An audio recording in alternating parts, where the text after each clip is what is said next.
अस्सलाम वालेकुम ख़वातीन व हज़रात, मैं हूं नसीम अब्बास वड़ाइच और आप देख रहे हैं मेरा YouTube channel think tank bye Naseem. ख़वातीन व हज़रात, सियासत का जो ड्रामा जारी है ये तो यूं ही चलता रहेगा। इसके ऊपर इससे ज़्यादा कमेंट नहीं किया जा सकता कि जी का जाना ठहर गया है, सुबह गया कि शाम गया। आज की वीडियो का मकसद आज की यूथ को पाकिस्तान की जो सियासी तारीख है उसके बारे में थोड़ी सी आगाही देना।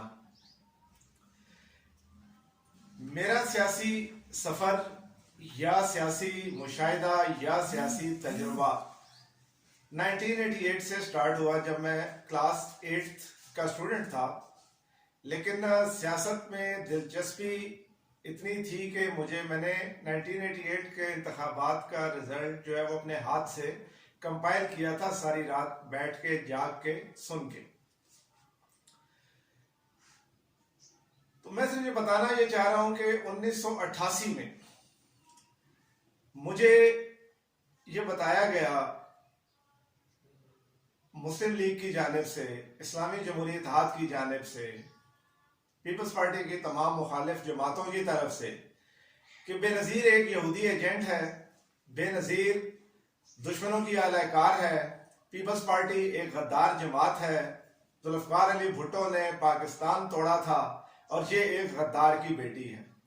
बताने वाला और कोई नहीं, मियां नवाज शरीफ साहब थे। मैंने यकीन कर लिया। 1990 के इंतखाबात में मुझे मजीद ये पता चला कि आसिफ अली जरदारी नाम का जो बंदा है जो कि मोहतरमा बेनज़ीर भुट्टो का खामद है, वो मिस्टर 10% है और उसने सरे में करप्शन से एक महल खरीदा है और करप्शन से जायदाद बनाई है। मुझे ये भी पता चला कि बेनज़ीर इंतहाई करप्ट औरत है। ये जानने के लिए कि वो करप्ट है कि नहीं, मैं पीपल्स पार्टी के कैंप्स में बैठा तो मुझे पता चला कि नवाज शरीफ ग्वाल मंडी की पैदावार है, नवाज शरीफ बहुत करप्ट है, शहबाज शरीफ बहुत करप्ट है। ये खानदान अपने खानदान से बाहर इक़्तिदार जाने नहीं देता, क़यादत जाने नहीं देता। वहां से मुझे पता चला कि नवाज शरीफ तो वो शख्स है जो बूट पॉलिश कर करके हुकूमत में रहा। ये उस वक्त सिलेक्ट किया गया 1981 में जब कोई इंतखाबात ही नहीं थे। ये कहानी 1999 तक चलती रही और मुझे ये दोनों जमातें मिलकर और इन जमातों के साथ जो जो इत्तेहादी कभी मिलते रहे, कभी हटते रहे, वो कभी मुहब्बे वतन और कभी गद्दार डिक्लेयर होते रहे।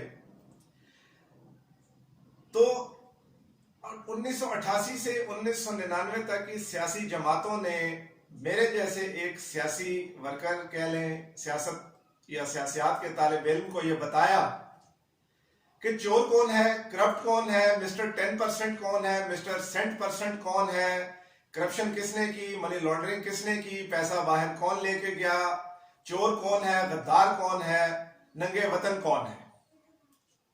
इन सियासतदानों की बातें सुन सुनकर बिल आखिर में इस नतीजे पर पहुंचा कि ये सब के सब चोर हैं।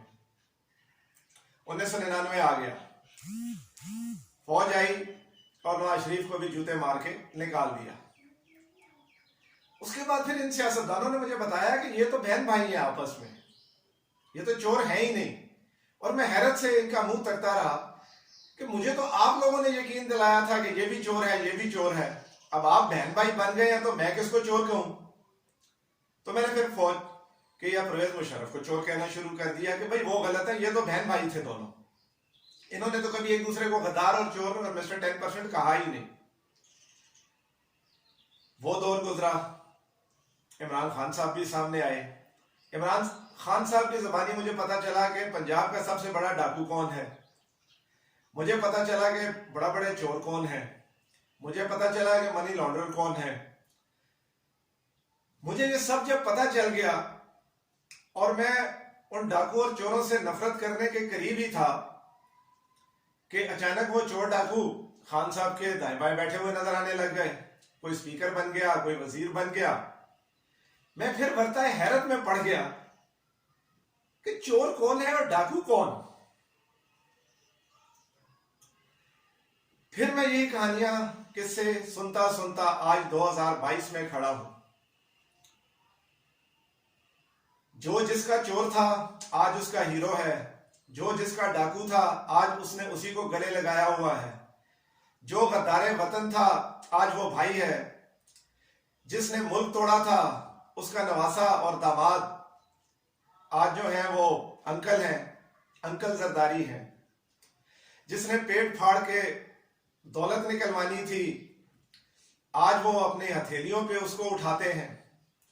जिसने मनी लॉन्ड्रिंग की थी, जो मौलवी नवाज शरीफ था, उसको आज वजारत उज़्मा देने के लिए तैयार है वो पार्टी।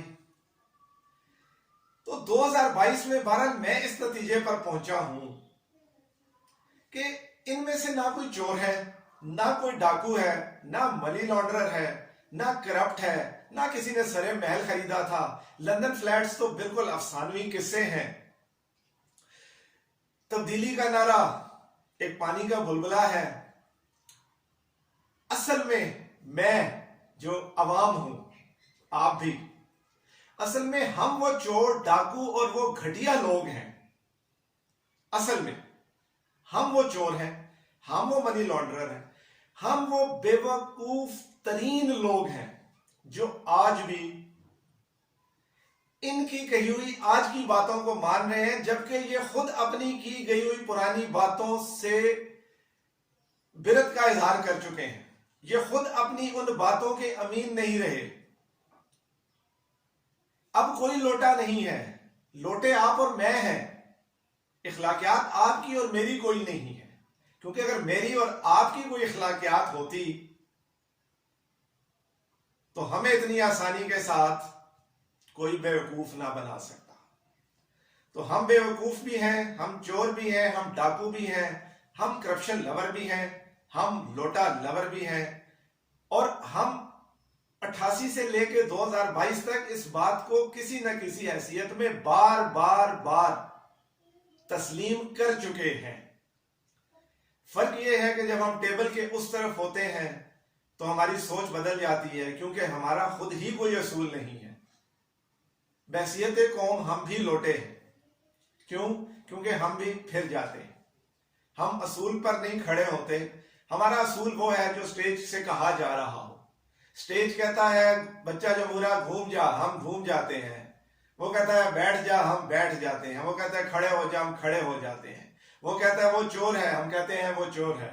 वो कहता है नहीं वो मेरा भाई है, हम कहते हैं हाँ वो बहुत नेक है। तो हम खुद लोटे हैं। हम एक लम्हे में किसी को चोर डाकू कहते हैं और उसी लम्हे में हम उसके मिस्टर क्लीन होने के लिए दलाइल देते फिरते हैं, मुंह से झाग उड़ाते फिरते हैं। हम वो कौम है जिसको शायद आसमानों से आके भी कोई सीधा नहीं कर सकता, क्योंकि अगर हम सीधे हो गए तो शायद हम सीधे लोगों को चुनना शुरू कर दें।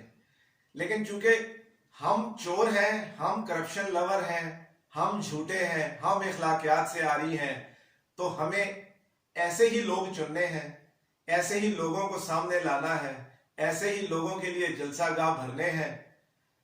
चाहे वो झूठ मजहब के नाम पे हो, चाहे सियासत के नाम पे हो, है वो झूठ ही। और झूठ बोलने वाले एड़ियां जोड़कर झूठ बोलते हैं और हम कहते हैं आवे आवे आवे आवे।